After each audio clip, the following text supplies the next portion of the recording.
Hello everyone, welcome to the Innovation Lab. It's time for some more weekend fun and testing on our synchronously paralleled DC to DC boost converter concept.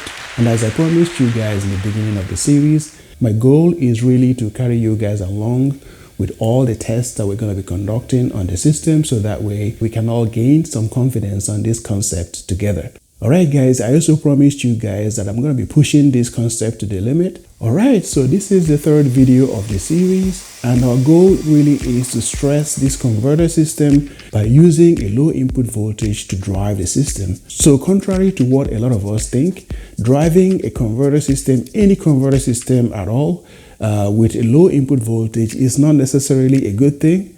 And that is why these converters always have the undervoltage protection circuit built into them, because the designers realized that a low input voltage is never a good thing for converter systems, especially for a boost converter system where you're expecting to drive up to 90 volts. So if you look at the voltage differential, it's never a good thing to drive a system like this at a low input voltage of 12 volts. And that is why we're going to stress test this system by driving it at a low input voltage of 12 volts, and we see how much power we can get out of the system. And also we're going to look at the system efficiency. We're going to look at how much input current that we're pushing into the system.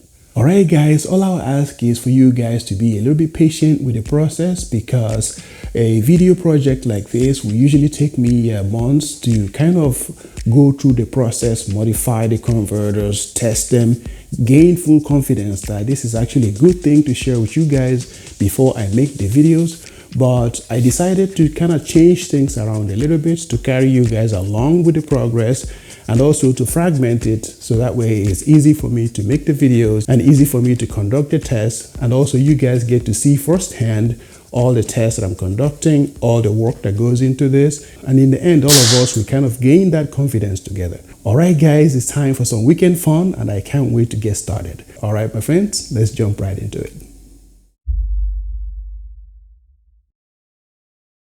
Alright guys, so this is our test setup in a nutshell, which is the same test setup we used for the first video and the second video.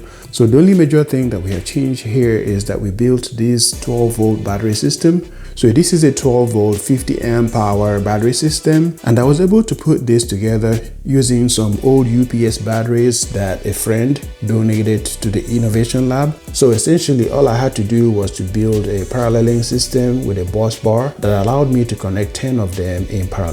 And I needed to build this battery system because the test that we're going to conduct here requires a battery system that can possibly deliver hundreds of amps to our boost converter system here, because we're driving it at a low voltage. Alright guys, let's go ahead and turn on the system, and we apply our load, and we slowly increase the output voltage, and we collect all the relevant data that we need to gauge the performance of this converter at such a low input voltage.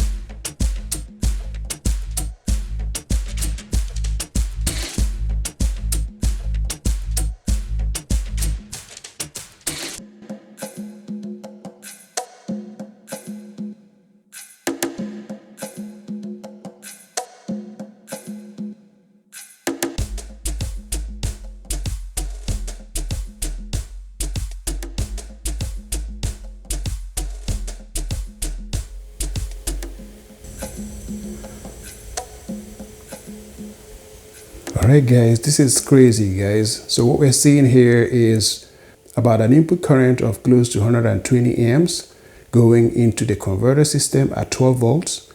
And we're seeing a delivered output current of 19.5 amps at an output voltage of 48.2 volts.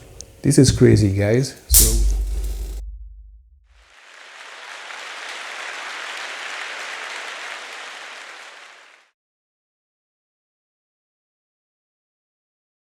Alright, as you guys have seen, we got to a failure point, And this is really what I was hoping to achieve in this video. And I'm really happy that we saw this. The reason I'm happy is because as you're looking at it right now, the system is still on.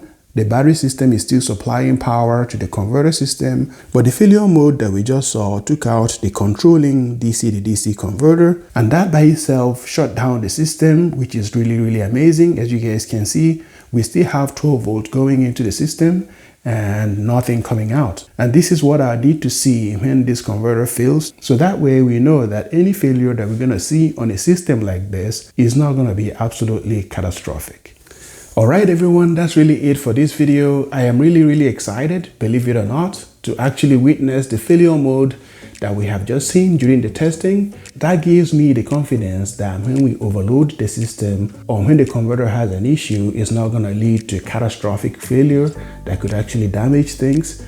So what we have seen during the testing is that using an input voltage level of 12 volts, we were able to push in about 1200 watts into the converter system, and we also saw a delivered input current of about 120 amps going into the converter. At that point, I knew that the system was going to fail because each of these converters are originally rated for a max input current of about 30 to 40 amps. Although I've made a lot of modifications to allow the converters to source more current, but still I knew that that was going to be a problem, and that was what I was shooting for. So efficiency wise, we pushed in about 1200 watts into the converter and we got about 950 watts out of the converter.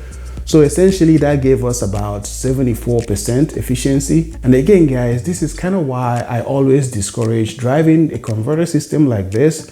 Not just these converters, any converter system, you don't want to drive them at a low input voltage of 12 volts, especially if your goal is to attain a high voltage level at the same time pushing a high output power out of the converter system. It's like trying to eat your cake and at the same time having it. It doesn't happen guys, because as you guys have seen, by just barely getting 950 watts out of the system, we had to push in up to 120 amps into the converter system.